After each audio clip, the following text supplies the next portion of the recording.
दिन भर में जो भी काम कर रहे हो उसको एक बार सोच कर देखो, क्या वो आपको आपके गोल से करीब लेकर जा रहे हैं? अगर हाँ तो लगे रहो यार, और नहीं तो ये वीडियो आपके लिए ही है।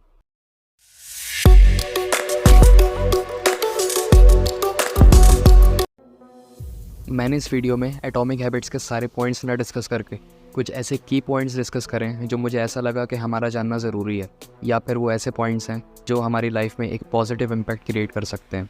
सबसे पहला पॉइंट जो हम इस बुक से ले सकते हैं वो है ट्रांसफॉर्मेशन ऑफ आइडेंटिटी। देखो, हम जिस भी गोल पर काम करते हैं हम उसको अपनी आइडेंटिटी में नहीं लाते हैं। क्या मतलब हुआ इसका? जब हम ये गोल बनाते हैं कि हमें एक दिन में 5 पेज पढ़ने हैं किसी भी बुक के, तो हम सिर्फ एक आउटकम बेस्ड हैबिट बनाते हैं जो हमारी आइडेंटिटी में ही नहीं होती है।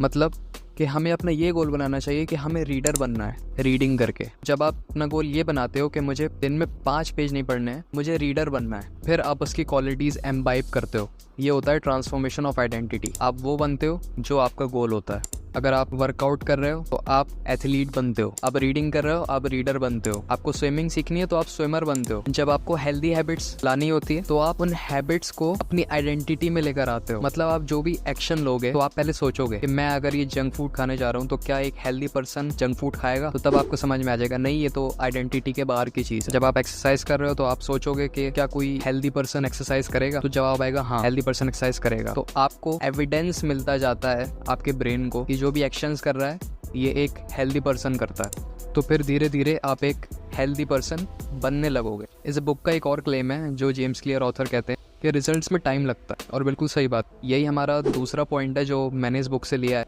Powerful results take time. इस चीज़ को मैं एक स्टोरी से समझाना चाहूँगा, और ये स्टोरी नहीं, मेरा अपना खुद का एक्सपीरियंस है। जब मैं अपने घर से बाहर निकलता हूँ, अपने पीछे वाली घर की साइड जाता था, तो वहाँ पे एक बिल्डिंग से जो विंडो एसी है वो बाहर की तरफ निकल रहा है, और उसमें से लगातार पानी टपकता रहता है ज़मीन पे एक ही पॉइंट पर।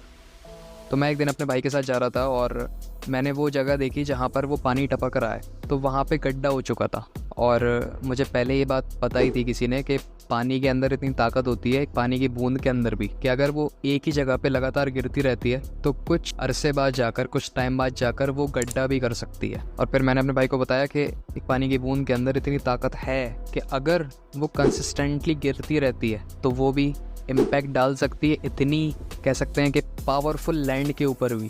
हमने जो इससे सीख ली है इसको अपनी लाइफ में कैसे अप्लाई कर सकते हैं? देखो, जब हमें लाइफ में कुछ बहुत ही बड़ा करना होता है तो ज़रूरी नहीं उसको पाने के लिए हम कुछ बहुत ही बड़ा चेंज लाएं। छोटे छोटे पानी की बूंद, यानी बहुत छोटे छोटे चेंजेस भी रिमार्केबल रिजल्ट्स ला सकते हैं, वो भी इम्पैक्ट डाल सकते हैं।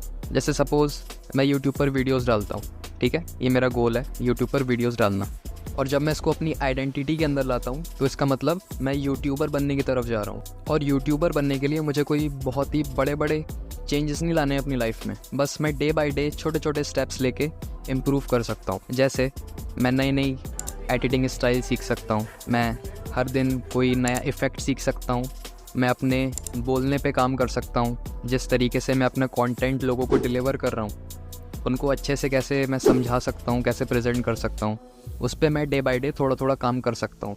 और अगर मैं रोज़ 1% भी इम्प्रूव करता हूँ तो साल के आखिर में मैं 37 टाइम्स ज़्यादा बेटर हो जाऊँगा। ये एटॉमिक हैबिट्स के अंदर ही कॉन्सेप्ट है कि जब आप रोज़ 1% से इम्प्रूव होते हो तो साल के आखिर में आप 37 टाइम्स पहले से बेटर हो जाते हो। और अगर आप 1% रोज़ डाउनवर्ड जा रहे हो तो साल के आखिर में आप अभी जो हो उसके सिर्फ 0.03% ही बचते हो। ये दोनों ही ड्रास्टिक चेंजेस हैं, और ये हमारे ऊपर है कि हम किस पाथ पर चलते हैं। इसी के साथ ही जो हमारा तीसरा पॉइंट है वो है फोकस ऑन सिस्टम्स। ये लास्ट पॉइंट है पर बहुत ही ज़्यादा ज़रूरी पॉइंट है। जेम्स क्लियर कहते हैं कि विनर्स और लूज़र्स दोनों के गोल्स एक ही होते हैं, पर जिस सिस्टम को फॉलो करते हैं वो उनको रिजल्ट देता है। इस चीज़ को एक बुक के एग्जाम्पल से समझते हैं। इमेजिन करो 2 प्लेन्स हैं, वो लॉस एंजलिस से उड़ते हैं और उन दोनों का गोल है न्यूयॉर्क पहुंचना। और स्टार्टिंग में ही जो दूसरा प्लेन है वो एक बहुत छोटा सा 3.5 डिग्री के एंगल पर टिल्ट हो जाता है। कोई बहुत बड़ा चेंज नहीं है, पर जैसे जैसे वो आगे बढ़ते जाते हैं वो 3.5 डिग्री के एंगल का छोटा सा एक चेंज कई किलोमीटर्स का हो जाता है। और अल्टीमेटली रिजल्ट ये होता है कि जो पहला प्लेन है वो न्यूयॉर्क पहुंचता है और जो दूसरा प्लेन है वो वॉशिंगटन डीसी पहुंचता है।